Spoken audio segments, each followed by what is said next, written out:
Mexico City is big, really big.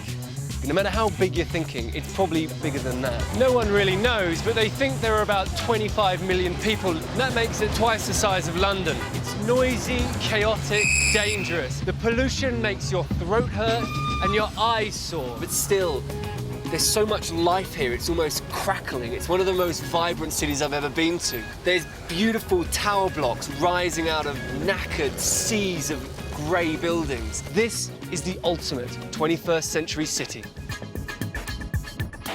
But in the middle of this modern megacity are the remains of a great Aztec capital that stood here 500 years ago. This 17th century church was built by Spanish conquistadors who just nicked the stone from Aztec temples to build their own.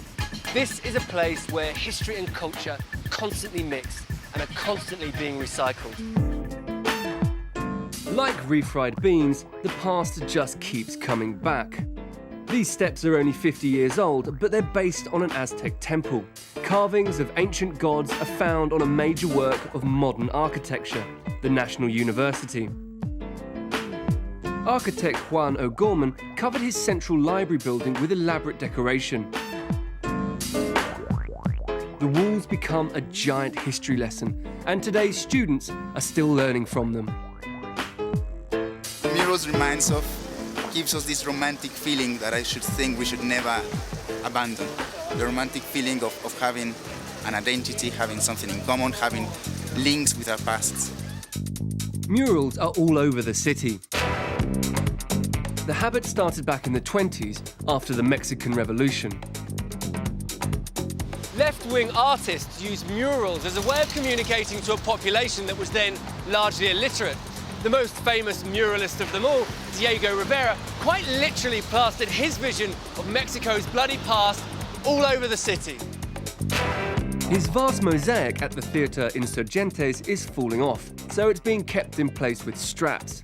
But it is still a vivid cartoon of Mexico's origins, in total contrast to the futuristic skyscrapers.